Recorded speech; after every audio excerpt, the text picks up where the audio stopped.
Welcome to To Shade Shade and in the the City. City.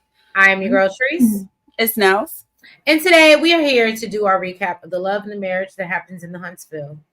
And apparently, based on this episode, that's why everybody moved to Huntsville because it's still the number one city in America. Who knew? All right, so yeah, y'all. I just want to thank y'all. I just want to thank you, Heavenly Father, for shining your light on me. All right. So yeah, y'all, we just want to thank you. We feel absolutely blessed. Want to thank you for the 1,000+ subscribers that we have right now. Let's continue. Literally still growing like fast.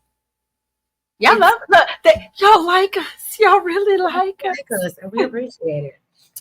So yes, in the attitude of gratitude, if you haven't already, please make sure you hit that like button. And that subscribe button. And y'all, let's jump right into it because I got some things to say, and y'all, it might be unpopular opinion, probably with this one, but let's get into it and let's get shady.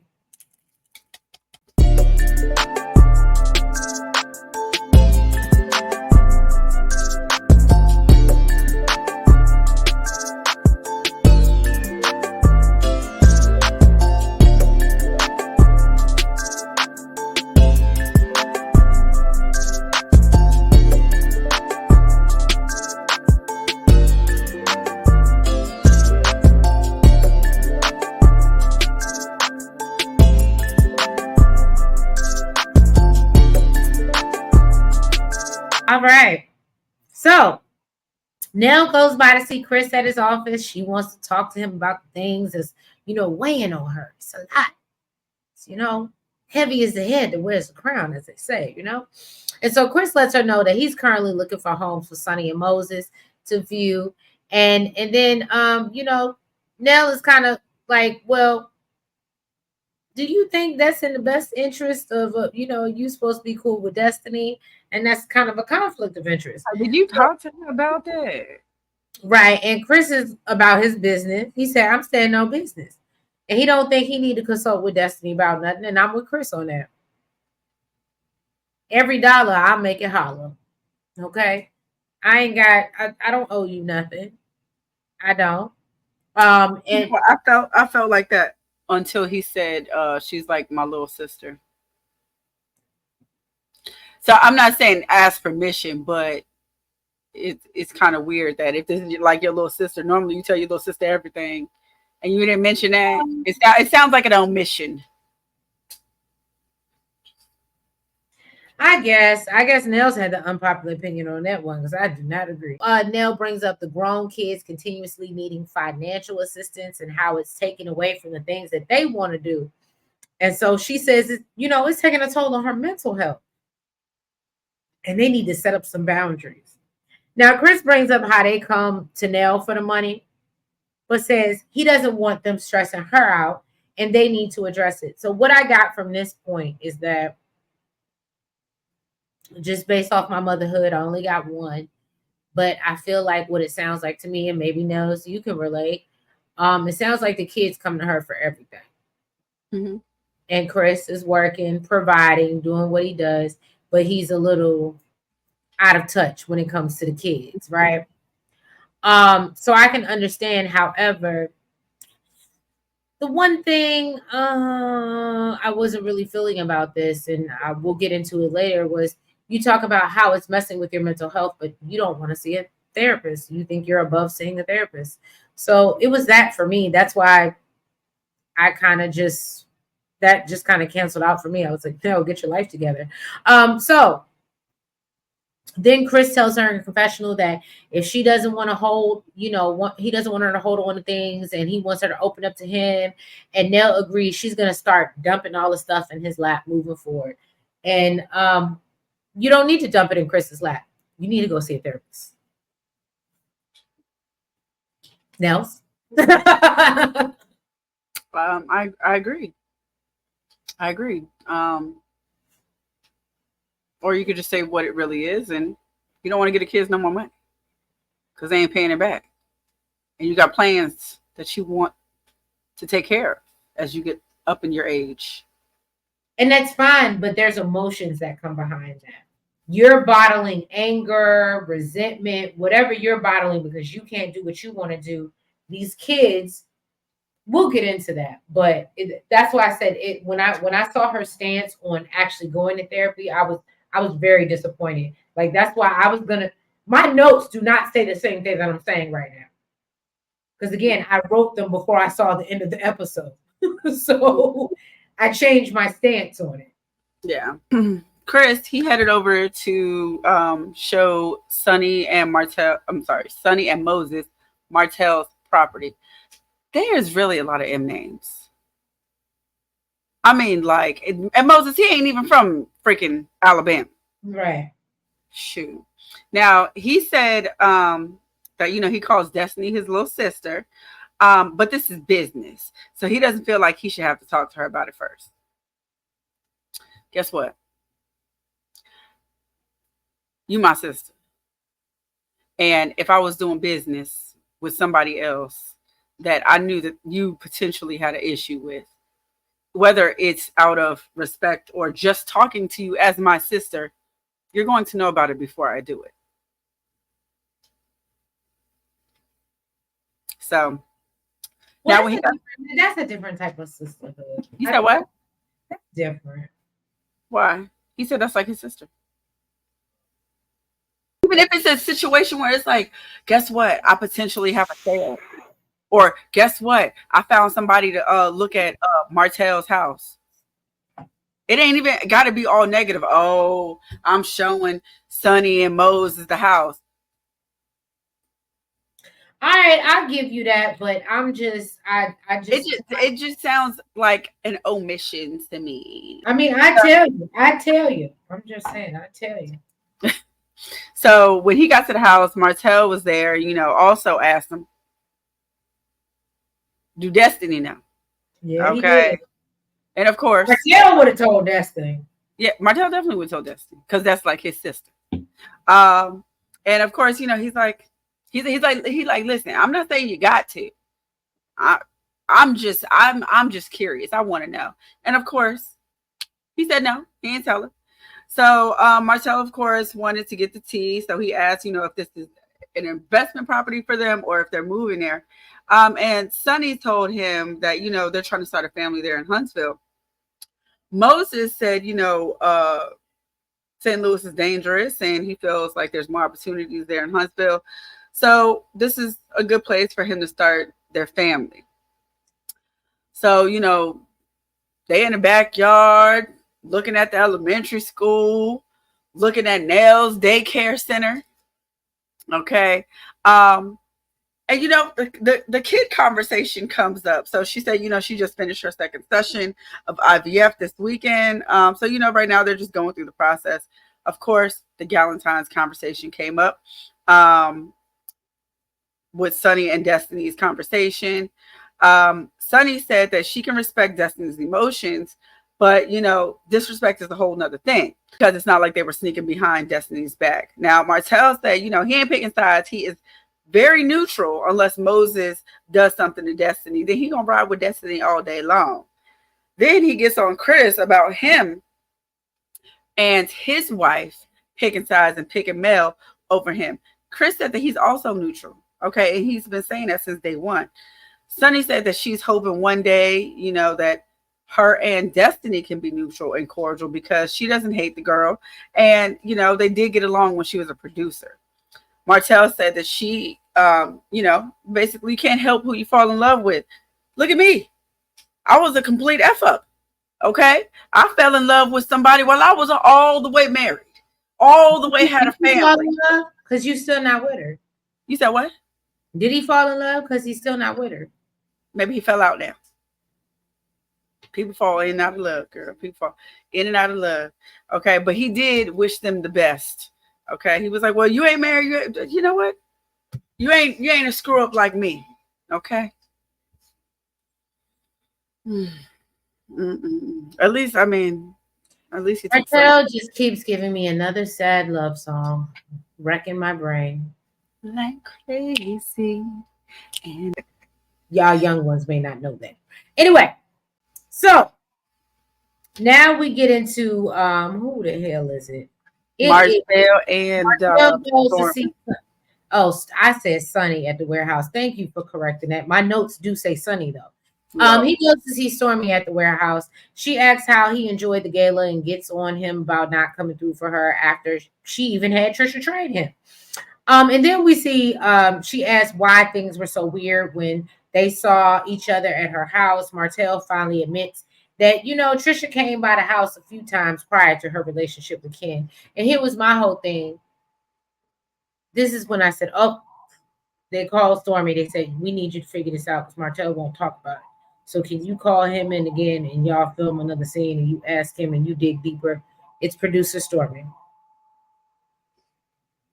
It's EP number 2, Stormy. And if that's the level you're trying to get to, boo, I'm with you. I'm with you. But I'm just saying. Stormy said, "I get checks, boo." Who I was really impressed with this episode? Cool. Well, I can't even say I'm surprised. Kimmy. Yeah.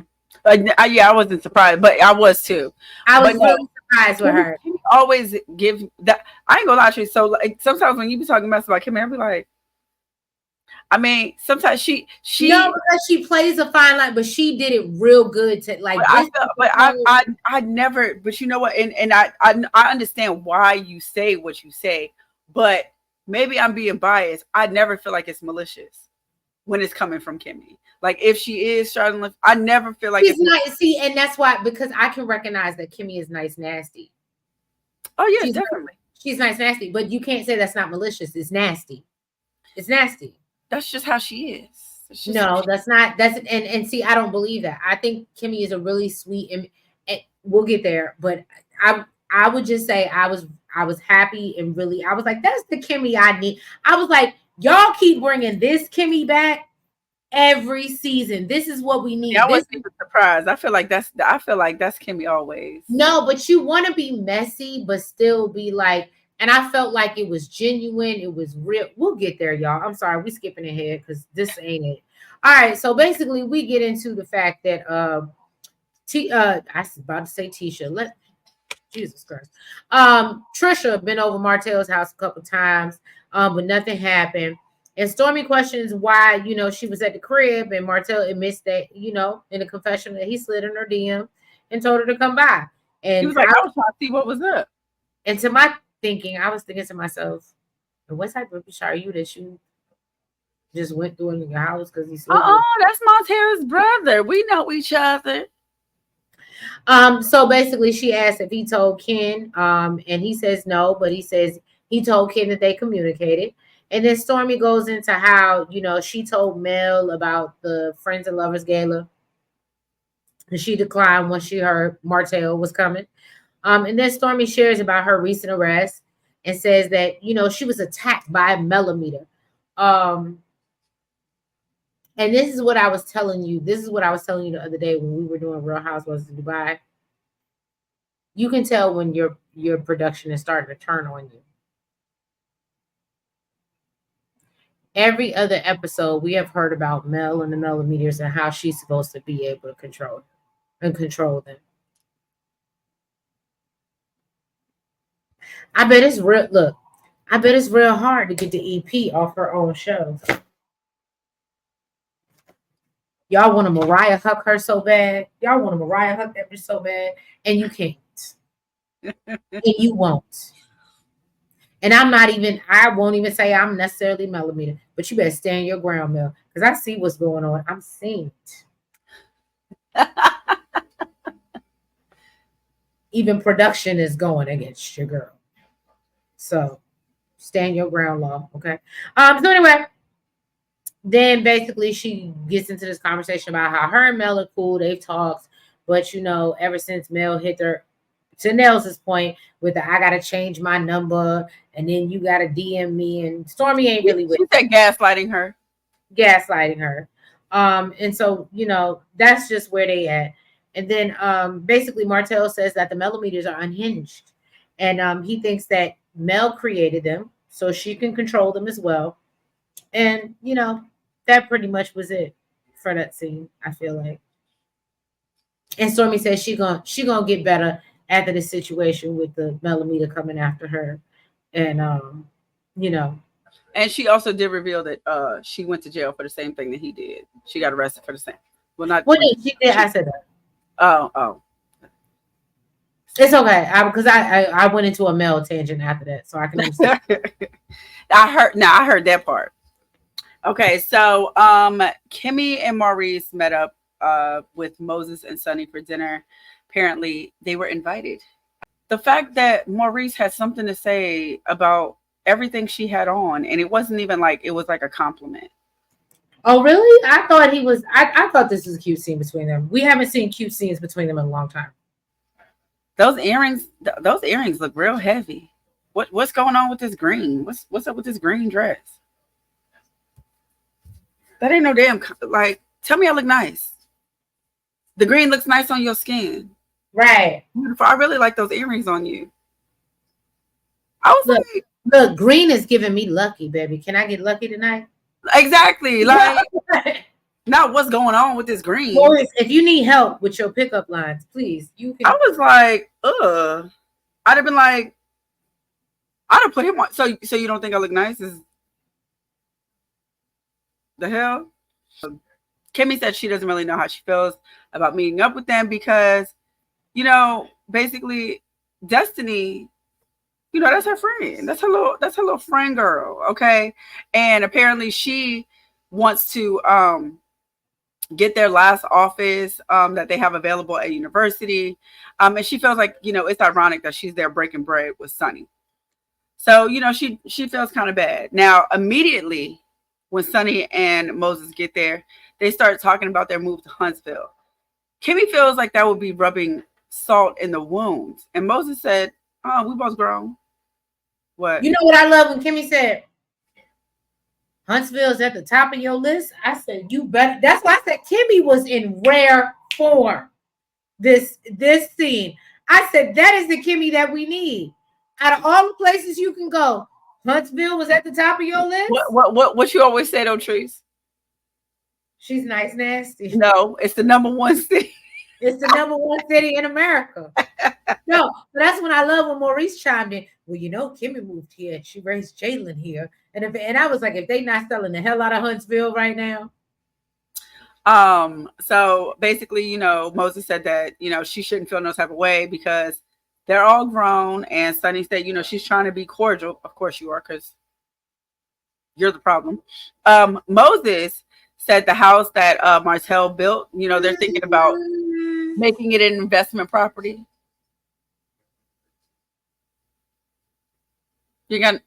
Was you about to say something? Unpopular opinion. And here we go. Y'all can rip me up. Where my fan at? Let me get it ready. I'm gonna play advocate, okay? For once, out of all the times that we have seen Sunny on our TV screen, on Beyonce's internet, okay? I actually enjoyed her. I think that because she wasn't coming with the same energy that she was coming with before. But that to me, that doesn't negate the energy that she had before. Now they're trying to appeal to us. Guess what? It's too late. I don't give a damn because you already said all this shit. Well, hear me out. Hear me out. It's episode 10. We don't know how long Carlos is going to drag this out. It might be till episode 20 for all we know. But I am starting to believe by the time we get to the reunion, we won't absolutely despise her. I definitely saw a more like I said, like when she changed her tone, she wasn't trying to be cordial with her. You don't hate this girl, but look at literally the last scene we saw you in. You was talking big shit. Did you hear that? And I don't know if anybody else caught it. Did you hear it when she said, "Oh yeah, I like this kitchen because I cook for my man." I hear what you're saying, but that's why I was saying this particular. She's also a producer. She's also remember, she's a producer. Right. She's trying to appeal to the fucking audience, okay? Because she knows. We already saw how you really feel, Bookie. It's too late. It's too late. We thought I was feeling you? Absolutely not. The hell? What she's selling, we ain't buying. Okay, so you buying? Just put a deposit. Don't buy it yet. Just put a deposit. Okay, I just put a deposit. Put a deposit. Okay. So basically, the reason why, so they was like, what, the house is too small? They was like, no, we don't really know much about the north side. And Maurice basically said the north side of Huntsville is much safer than any places we grew up. In St. Louis, yeah. Okay. And Detroit. So, they talked about in St. Louis, and then Kimmy's from Baltimore. So they talked about their IVF journey. Apparently it's better to do it in St. Louis than in Huntsville because Huntsville is having some problems with that. Did you understand what they was talking about? What? Those laws that I'm not going to mention on YouTube. We can talk about off camera, but those That's IVF too? Okay. All right. So basically they trying to have twin boys. Apparently, this is something they've been working on since before they got married because, it was brought to her attention that she was going to have some issues. Now Maurice is telling his story about, about how when he was in Pontiac, he lost 8 of his, hold on, no, I'm sorry. I'm skipping ahead. How he was in Pontiac, there was 8 of them. Basically, they was good as long as his daddy was in the house. But when he went away to jail, his mom was a single mom.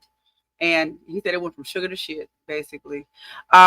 He said he had 31 friends that were offed before he was even 21. His whole team was gone.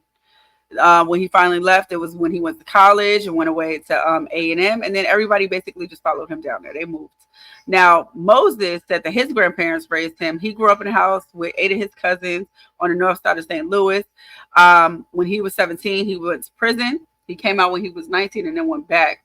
Then he came home for the second time and got into real estate because I think he said his grandmother left him something. Yes, left him some property. And he flipped it. But he said he still couldn't let the streets go and ended up going back to prison and did 8.5 years, 15 altogether. He said I thought it was 15 years. I said, damn, this is love at the lockup for real. No, 15 altogether. I guess each time he went. Now he said he's turned. His turning point was basically all the people that he's lost while he was gone. Okay, and this is really all making sense to Maurice at this point because he was feeling like, why are y'all so pressed? Why are y'all so pressed to get married, pressed to have kids? And he understands that now it's because he's lost so many people. He's lost a lot of time as well. And he said with alongside Sunni, he can accomplish anything. Okay, that's the best thing that ever happened to him. He said that's the best thing that ever happened to him. And Maurice feels like they are equally yoked. Okay. Kimmy said that she, appreciated them inviting her, and she has an affinity for Sunni because she befriended her, when she was going through her cancer journey, and she reached out to her when a lot of people did not. So she let her know that one of her investment properties is a mom and pop eatery, and they, have a tenant that's really interested in moving in there. She's doing a tasting, and she would like to invite her. I said, okay, well, invite them, I guess. Now, she said, and girl, you know what? You could ask me to show you a house too. Put a little money in my pocket, okay?